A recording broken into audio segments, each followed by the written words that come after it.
Good morning and welcome to Aspire. This particular program will deal with something that I personally feel is very important. I'm sitting here in my study just preparing to go out and meet my congregation with one of the most powerful of all the Beatitudes that Jesus offered, and also one of the most powerful for us personally. Blessed are the merciful, for they shall obtain mercy. We all need forgiveness, don't we? And forgiveness is very important. So much of our life has been spent holding on to guilt and past mistakes that we find it very difficult to live a meaningful and rewarding way of life. I hope this program will be very special to you, as it is very special to me.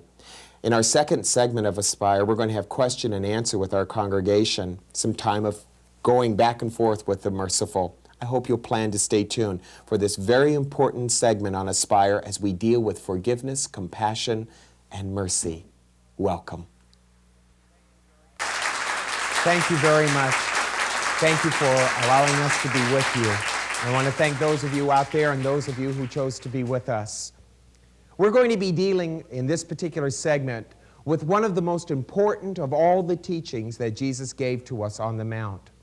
It's a very vital one, and I have to warn you, this particular teaching brings about in all of us a basic conflict, a conflict of our ego, a conflict of what we think is right and wrong, the conflict of what we feel is just and unjust. And we begin to see that there is no justice on this planet. And as we begin to see that, a tremendous spiritual awakening occurs. Now, for this particular lesson, I want to caution you, you're going to need what I call the mark of a spiritual person. And the mark of a spiritual person is not the things that you know, not memorizing Bible scriptures, not thinking that intellectually you've accepted ideas and because you've intellectually accepted them that you know them.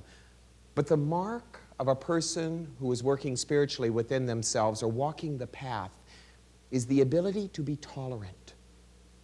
We need a tremendous amount of tolerance in our spiritual growth.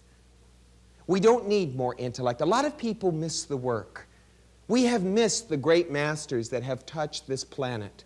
We have missed them because we have thought intellectually, because we have accepted their ideas, or we have memorized what they have said, or we have theorized them or emotionally accepted them, that somehow we've embraced the teacher or the master, and we haven't.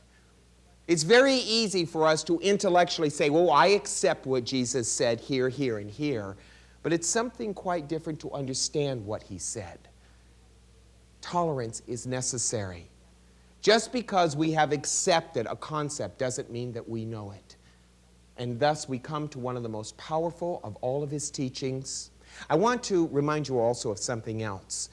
The discourses that Jesus gave us on the Mount, the Beatitudes, are the greatest spiritual teachings that he ever offered. These are actual attitudes on how to obtain enlightenment. And we come to the one that I feel all of us need and have the most difficulty with. If we don't master this beatitude, we're going to have great difficulty in our life.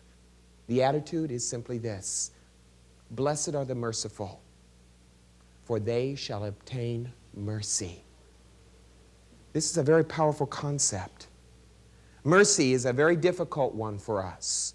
We tend to think of mercy as being something that we magnanimously do for another person, like when we say, oh, I forgive you. But mercy goes far deeper than that. It is a spiritual consciousness within us. You know, we have missed Jesus. We have looked at Jesus as some sort of spiritual savior, that if we believe in the things that he said and if we accept him as a person, that somehow we're going to be hauled off to heaven after death. But Jesus never wanted us to look at life as an after experience, after our death. He was always interested in the now. Jesus was the outworking of unconditional love. And that's what the Beatitude is about. Blessed are the merciful. Jesus is teaching us the consciousness of love. And we have a difficulty with that. Let me say this to you. The highest attitude that you and I will ever achieve in our life is not in memorization. It's not in our religious beliefs or our convictions. But the highest attitude we will ever take is a merciful attitude. Mercy is the highest attitude because it is the most loving attitude. Mercy is not a commandment. You can't command someone to be merciful. Moses commanded people. It was Moses who got the commandments supposedly from God and said, these are the commandments of God and we must obey them. There's a difference between a commandment and what Jesus gave as a discourse of beatitude. Religion has based its premise on behavioral changes. Commandments depict a behavior change. Jesus was, in essence, taking it further than Moses took it. He was saying, in essence, you can act right, but still not be right inside. You can clean the outside of the cup, but still the inside will remain wicked. If the inside is dirty, then the outside and its cleanliness means nothing. These are not just behavioral changes, they are spiritual changes. Merciful is a spiritual change within us. But there is one thing that stands in the way between ourselves and our mercy. And that is something that Jesus warned us about more than any other thing. You know, a lot of people in this Western world are very afraid of going to hell. We're obsessed with the idea of going to hell. And the only reason we practice religion is we want to ensure that somehow we'll get to heaven. But Jesus never taught that kind of thing. He taught something far deeper than that. You see, the most important thing that we can remember and the thing that we need to understand that is the most devastating to us is something that he called hardness of heart. That is what we need to be aware of. What does it mean to become hard in our hearts? Jesus warned us about that and the poor use of our judgment more than anything else in our lives. Hardness of heart.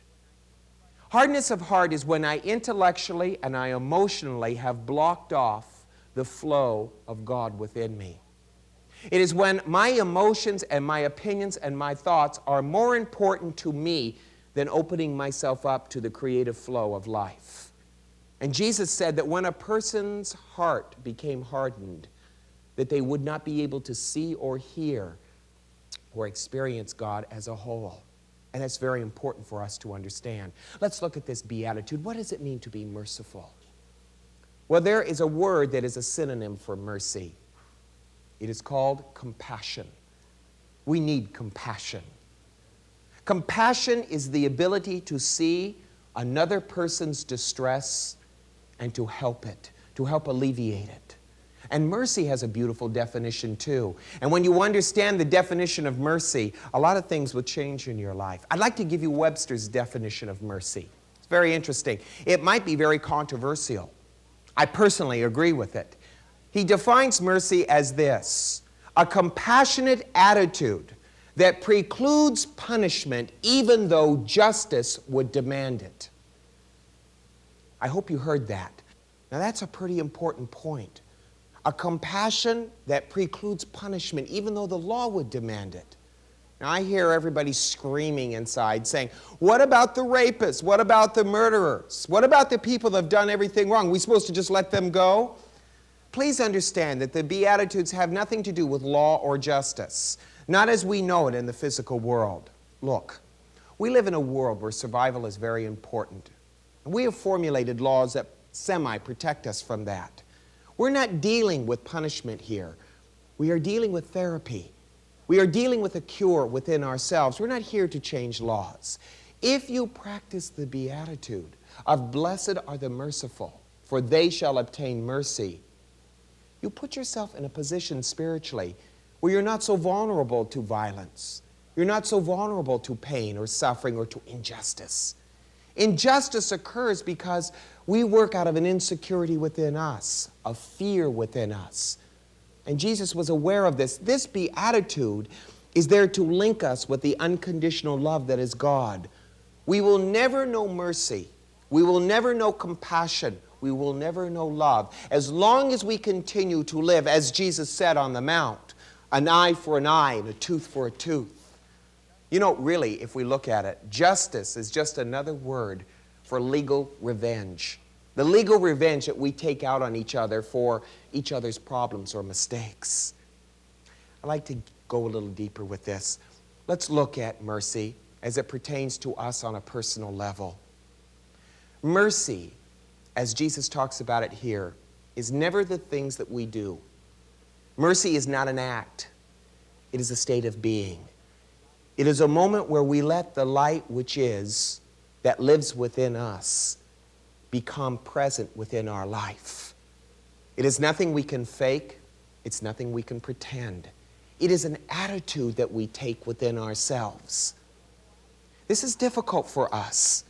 I realize that the whole attitude is difficult. But didn't Jesus say that we are to be perfect as our Heavenly Father, which is in heaven, is perfect?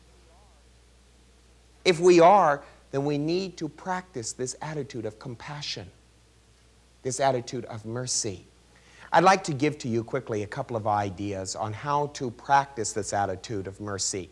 It is a life practice. It is something that we practice moment to moment, day to day. The first thing that we have to recognize if we are to practice a merciful attitude is we need to see the necessity for mercy in our life. We need to see it. We are all going to make mistakes, and I always like to say, I'm going to say this to our home audiences as I do our studio audience, and I say it here at Unity of Escondido as often as I can. For those of you who have not made a mistake, please hover above your chairs. I don't see anybody hovering. We all make mistakes in our life. We all need forgiveness and compassion in our life. But we can't have it if we are going to be hard and cynical and analytical in our minds about the mistakes of others. We need forgiveness. Compassion is that necessity. The second thing, always, always be unoffendable. If you feel that you are being offended, stop and ask yourself, why do I feel so susceptible to anger and hostility? Why do I feel so offended? If we are feeling offended, drop it. Let other people make their mistakes. The Master put it so wisely, Father, forgive them, for they know not what they do. Blessed are the merciful, for they shall obtain mercy. This is one of the most important of all the Beatitudes because it brings us closer and closer to the essence of God within us, that we may see God more clearly. Stay tuned. We're going to have some question and answers now and a very exciting time of talking back and forth and answering maybe some of your questions. Thanks for being with us. Thank you. Thank you.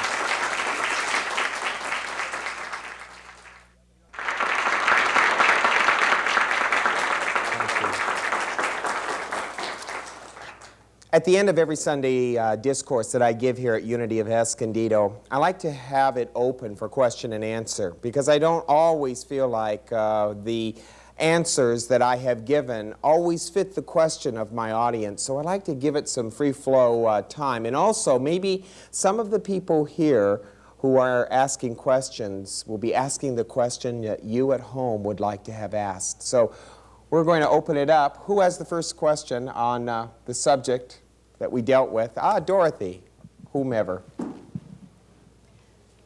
Why is it so hard for us to love unconditionally if that's our true nature?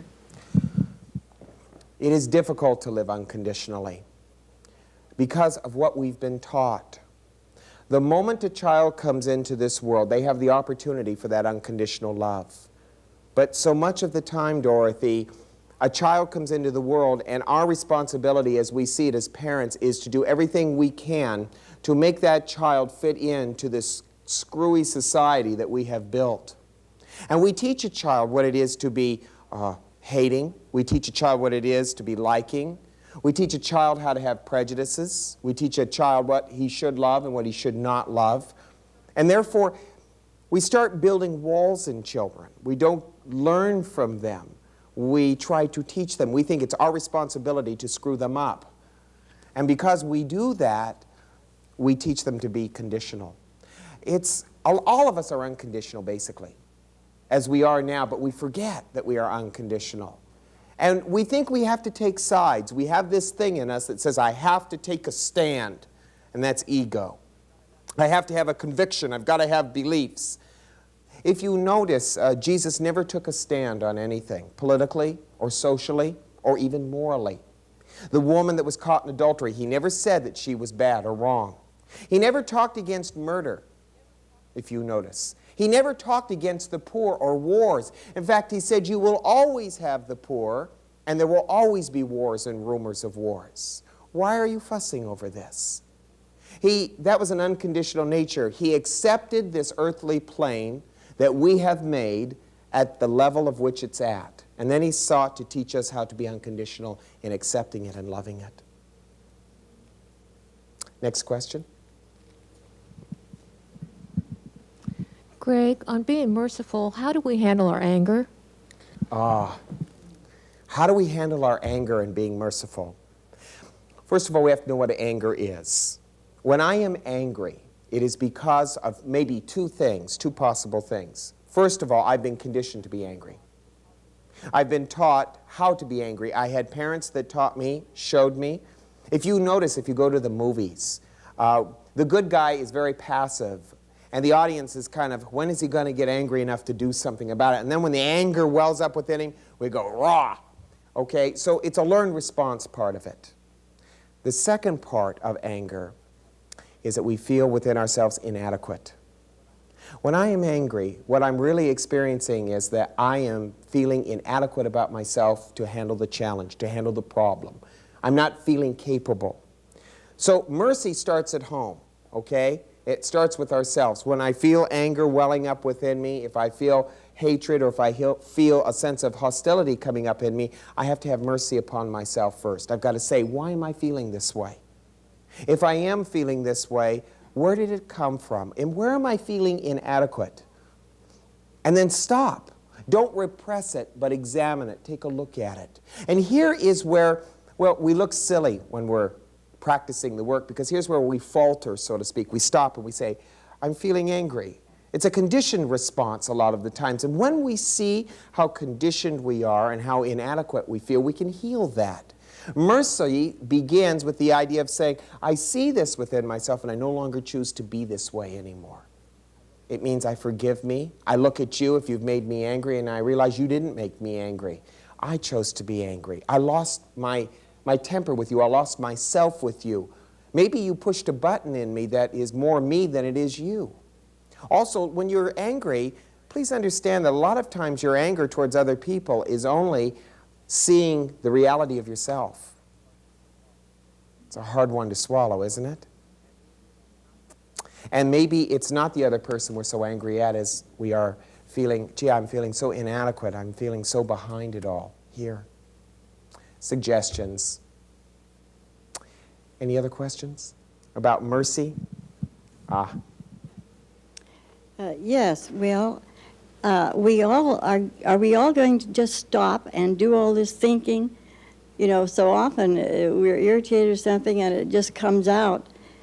And if we constantly repress or we constantly stop, aren't we in danger of becoming cold-hearted or unfeeling? Quite the opposite. Not cold-hearted, but warm-hearted for the first time. Because the object is to stop and see, hey, I have all this anger and this hostility coming out. Where's the mercy in that? When I say to you that we need to stop, I'm not talking about repressing. I'm not talking about going, I know I shouldn't feel this way. I see true students like this all the time.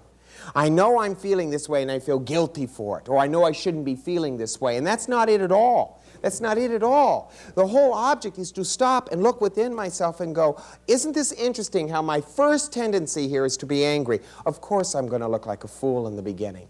Because I'm going to stop. I'm going to look at it. I'm going to examine it. I'm going to examine and stop and look at something that I've taken for granted before. And that is how I'm acting and how I'm feeling. But the major part is to stop and look at it. All we have to do to heal our problems with our anger is to stop and see where they come from. It's enough to see it. When we see the futility of it, it's healed. Thank you. Another question? Robert. How do we deal with our fears which lead us to the need for justice?